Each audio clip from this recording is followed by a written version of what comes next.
Hola chicos, buen día. Soy la doctora Jimena Dondleger y la clase de hoy vamos a tratar de conocer un poco más el tronco del encéfalo. Saben que siempre les digo que lo más importante de cada tema que uno aborda es poder entender lo que uno lee y saber para qué sirven las estructuras a las cuales nos estamos acercando. Siempre ayuda el tratar de hacerse las preguntas de cómo es, por qué es así, para qué me sirve que sea así, y de esa manera uno poder entender mejor cuál es la función que cumple la estructura y qué la hace tan especial para nuestro sistema nervioso. Hay algunos conceptos que quiero que vayamos repasando antes de empezar con el tronco del encéfalo, que tienen que ver con algunas cosas que ya estuvieron viendo las semanas previas. A todos nos queda claro que la unidad funcional del sistema nervioso es la neurona y que hay un montón de otras células que la acompañan y la ayudan, que son las células de soporte o células de la glía, y su principal diferencia es que la neurona es la única que tiene capacidad de generar actividad eléctrica. ¿Sí? Ese es el idioma común que tiene la neurona para poder comunicarse entre sí y de esa manera transmitir su información. Si yo me alejo y observo el sistema nervioso, veo que hay dos sustancias claramente definidas, la sustancia gris y la sustancia blanca. La sustancia gris representa un predominio de somas neuronales con dendritas, con axones amielínicos, con axones mielínicos, ¿sí? Y con células de la glía también. Y la sustancia blanca representa un predominio de axones con mielina más axones sin mielina, somas, dendritas y células de la glía. Si yo les preguntara cuántas neuronas tenemos, nuestro sistema nervioso central, ¿con cuántas neuronas se organiza? Sí, aunque no lo puedan creer, con más de 100.000 millones de neuronas. Y eso equivale a casi 8 veces la cantidad de población que tiene el planeta. Ahora imagínense tratar de dirigir un negocio en donde tienen tantos empleados. Es una locura. Entonces, el arma secreta que tiene este sistema nervioso es poder organizarse. Se organiza, se ordena, reparte funciones, dice cómo hay que ejecutar las cosas que tienen que hacer, de qué manera y en qué tiempo. Entonces, de esa manera va repartiendo qué es lo que hace cada una, cómo lo hace, ¿sí? Y en qué momento debe hacerlo. De esa manera tiene la capacidad de poder organizarse y el resultado ya lo tienen a la vista. Bueno, dentro de este dividir funciones hay como dos mundos que se diferencian muy claramente. Es el mundo sensitivo y el mundo motor. Y a la hora de decidir, la neurona tiene que o adquirir ciertas características para poder participar del mundo sensitivo o adquirir ciertas otras para formar parte del mundo motor. Esto porque es importante, porque una neurona no puede ser del mundo sensitivo, a la semana aburrirse y decir, no, yo ahora quiero participar de la contracción del bíceps. Es imposible. Entonces, esta diferenciación que se hace inicialmente se sostiene a lo largo de toda la vida. Ahora, ¿qué es importante en este mundo sensitivo y en este mundo motor del cual vamos a hablar hasta que termine este módulo? Que uno de los factores más importantes es que se encuentra dividido por la presencia de la corteza. ¿Qué quiero decir con esto? Si la información que nace de la periferia e ingresa por una vía aferente llega a la corteza cerebral, la información pasa a ser consciente. Si esta información que hace el mismo trayecto termina en un núcleo por debajo de la corteza o subcortical, es inconsciente. Así que la información que llega a la corteza va a ser una información de tipo consciente y la información que no accede a la corteza va a ser de tipo inconsciente. Ahora la corteza, ¿cómo divide al mundo motor? Todo movimiento que se planifique y se ejecute desde la corteza motora va a ser un movimiento voluntario. Aquel que se origine en cualquier núcleo por debajo de la corteza, o sea, subcortical, va a ser involuntario. Así que en estos dos mundos tan claros, la corteza define un mundo sensitivo, consciente o inconsciente, y un mundo motor capaz de generar un movimiento voluntario o involuntario. Dentro de esta división funcional hay una tercera división que tiene que ver con el sistema nervioso autónomo, que tiene tantas propiedades sensitivas como motoras, pero se le denomina autónomo porque es independiente a la corteza a la corteza cerebral, no motora. ¿Y esto por qué es importante? Porque uno no puede decidir el diámetro de la pupila para decir cuánta luz ingresa o no ingresa a la cámara ocular, no puede decidir el pH del jugo gástrico y tampoco puede decidir el ritmo del peristaltismo intestinal. Así que claramente este mundo visceral, gobernado por el sistema nervioso autónomo, está muy alejado del control de la corteza cerebral. Una división anatómica que nos puede ayudar con el sistema nervioso tiene que ver con un sistema nervioso central o periférico. El central, como pueden ver, está alojado y cuidado dentro de una caja ósea.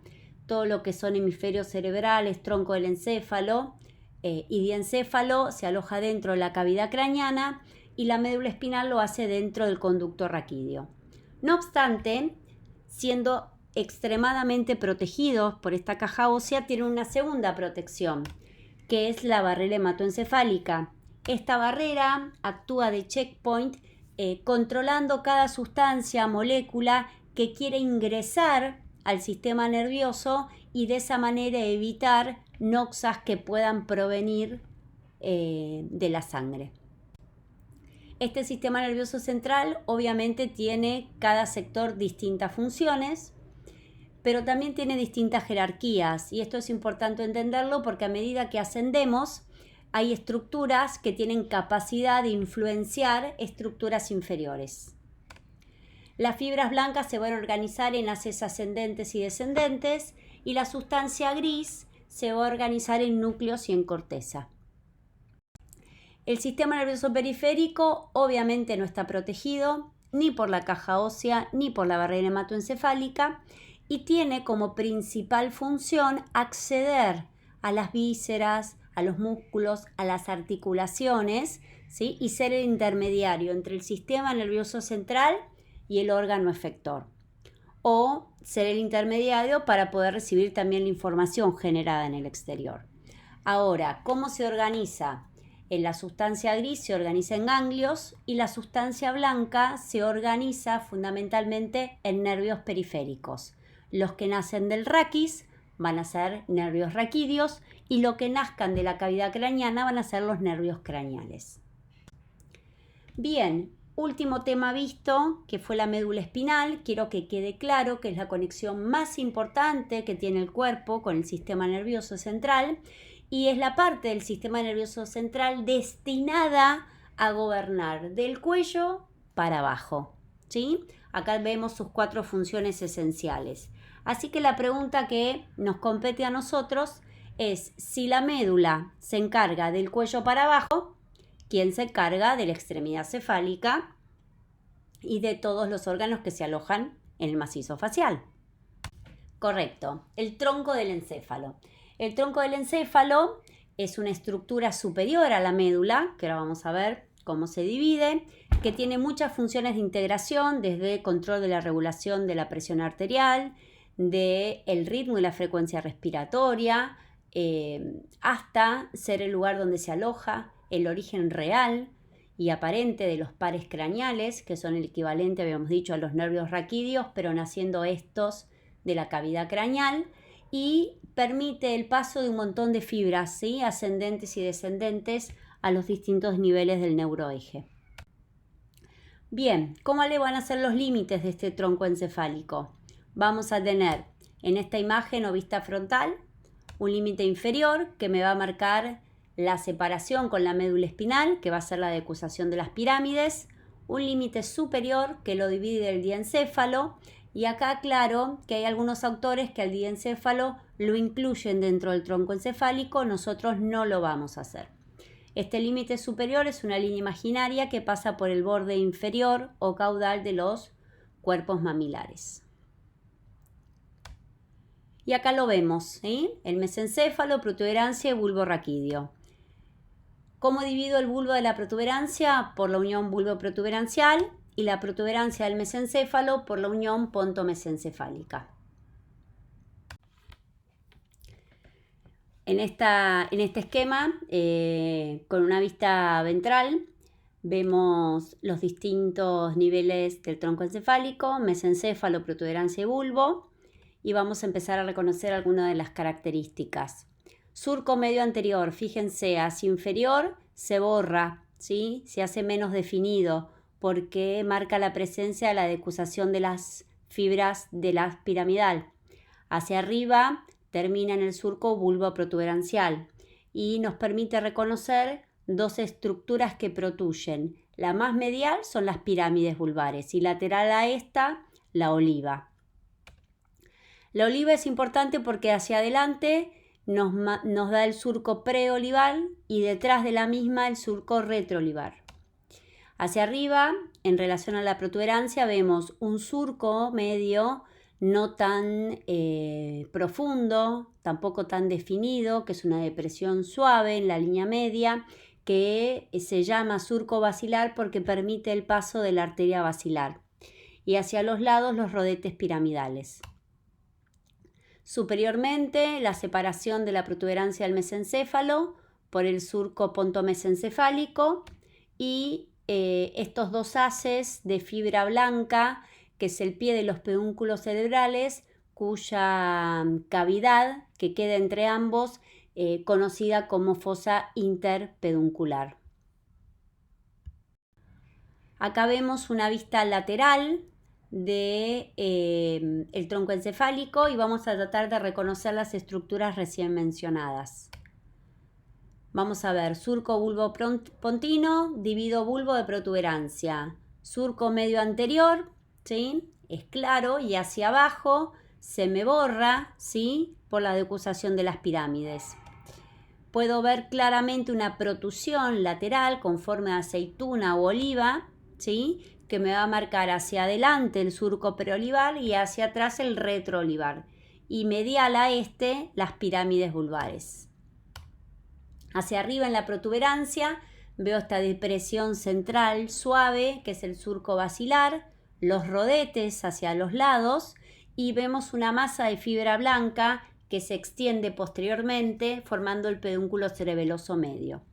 Hacia arriba divido la protuberancia del mesencéfalo por el surco pontomesencefálico. Y acá se ve uno de los pies de los pedúnculos cerebrales y el espacio entre ambos formado por la fosa interpeduncular.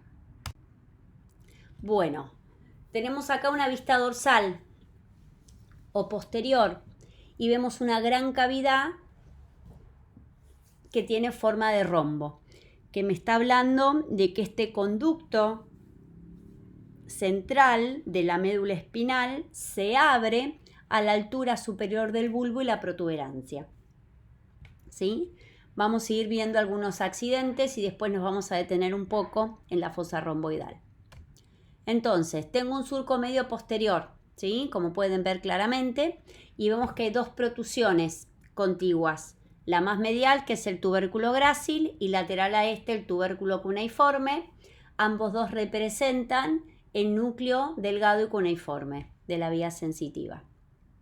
En este rombo vamos a ver que puedo dividir dos triángulos. Un triángulo inferior que está asociado a estructuras del bulbo y un triángulo superior o protuberancial asociado a la cara posterior de la protuberancia. Vemos hacia los lados un acúmulo de fibras blancas compactas que se disponen de manera distinta formando los tres pedúnculos cerebelosos, el superior, el medio y el inferior.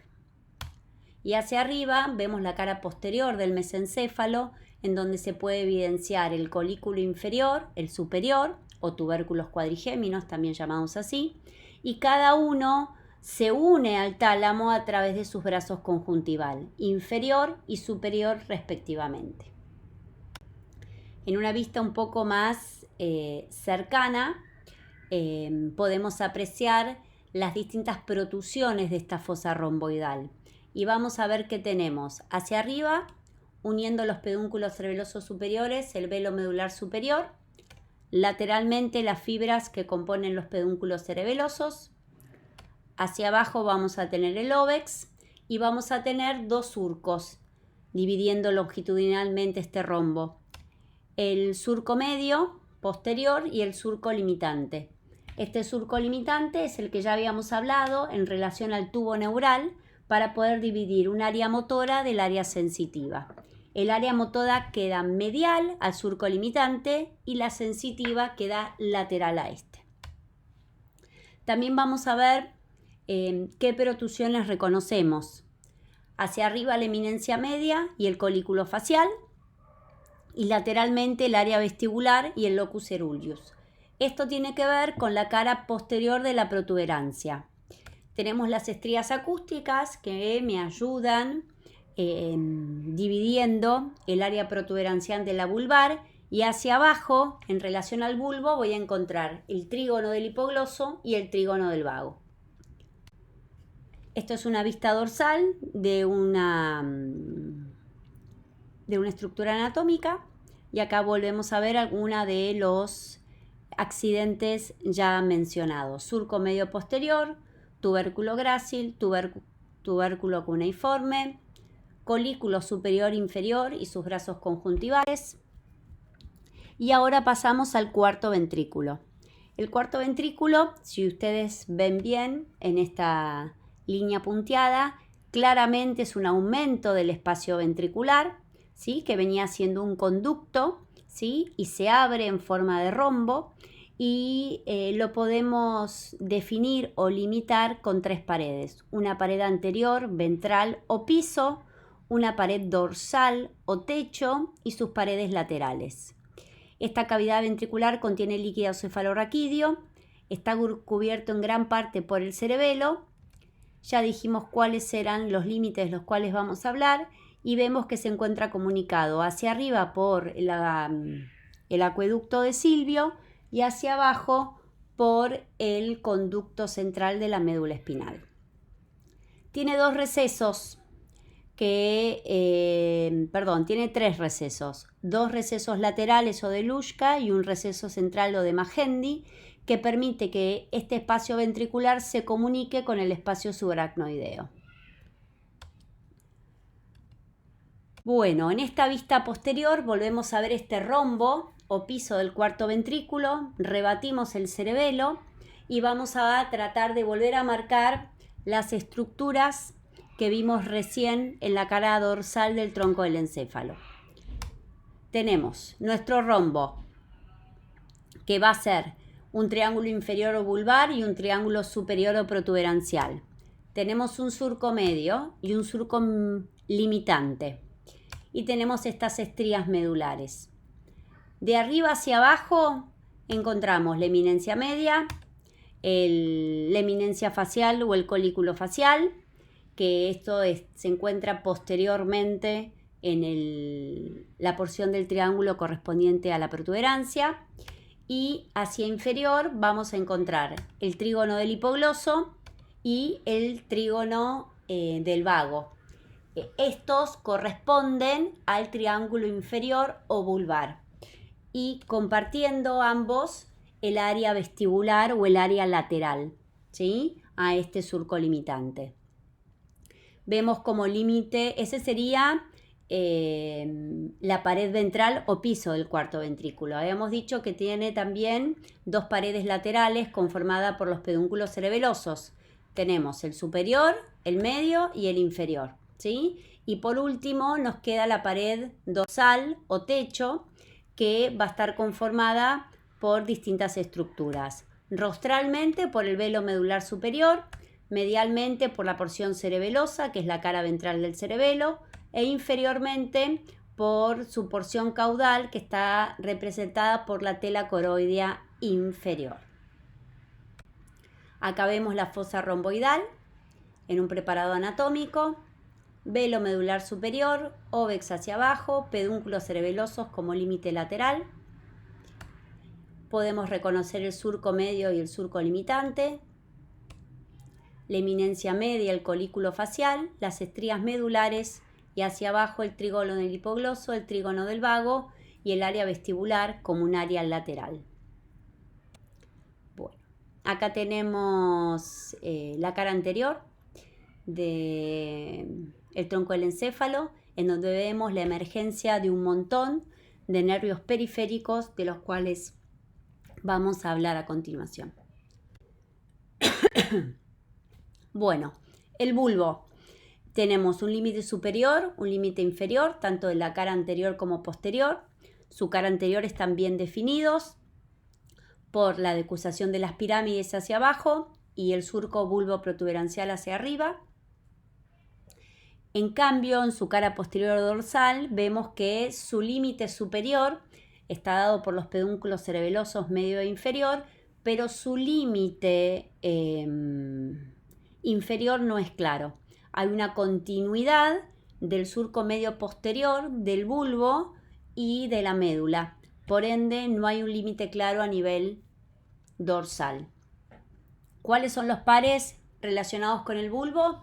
El bulbo tiene 4 pares que son propios, que son el 9, 10, 11 y 12, y tiene 3 pares que comparte con la protuberancia, que se los conoce como pares de la unión, que son el 6, el 7 y el 8. En relación a la protuberancia tenemos un límite inferior dado por el surco y uno superior también, surco bulbo-protuberancial y ponto mesencefálico dentro de lo que es su cara ventral, y de su cara dorsal vamos a tener los pedúnculos como límite inferior y como límite superior la línea imaginaria que pasa por el nacimiento del cuarto par. El único par craneal exclusivo de la protuberancia es el trigémino, y después tenemos el 6, 7 y 8 que comparte con el bulbo. Con respecto al mesencéfalo, tenemos que en su cara anterior los límites, tenemos un límite inferior claro, marcado por el surco pontomesencefálico, y un límite superior que está dado por una línea imaginaria que pasa por debajo del borde inferior de los tubérculos mamilares. Y posteriormente tenemos 2 líneas imaginarias. Uno que pasa por el nacimiento del cuarto par y superiormente la que pasa a la altura de la comisura posterior. Los pares propios del mesencéfalo son el 3 y el 4. Acá tenemos una vista ventral del tronco del encéfalo y vamos a comenzar. Tercer par, oculomotor, naciendo de la fosa interpeduncular. Cuarto par, que nacen de la cara dorsal del mesencéfalo. Ambos dos son propios del mesencéfalo. Quinto par o trigémino, naciendo de la cara lateral de la protuberancia. Y es el único propio de la protuberancia, dentro de lo que son sus orígenes aparentes, ¿no? Bien. Ahora vemos pares de la unión. Sexto par o abducens, ¿sí? Fíjense que si bien todos están en el surco bulbo-protuberancial, este se encuentra cefálico a las pirámides, mientras que los pares más laterales, que son el 7 y el 8, se encuentran cefálicos o superiores a la oliva, ¿sí? Estos 3 pares craneales son conocidos como los pares de la unión bulbo-protuberancial.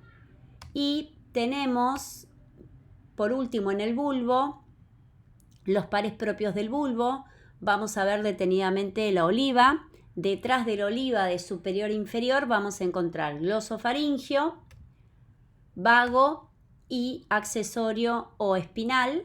Y anterior a la oliva, en el surco preolivar, el hipogloso.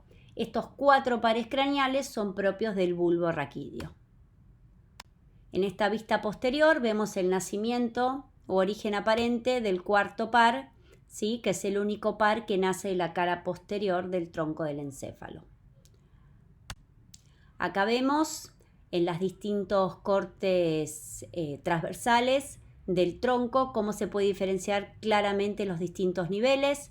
En la imagen a la izquierda vemos un corte a la altura del bulbo donde se pueden evidenciar bien las pirámides, las olivas y el nacimiento del cuarto ventrículo, y hacia la derecha veo un corte a nivel de la protuberancia donde se puede ver claramente el surco medio con la arteria basilar apoyada en el mismo, los rodetes pontinos, los pedúnculos cerebelosos medios y el cuarto ventrículo.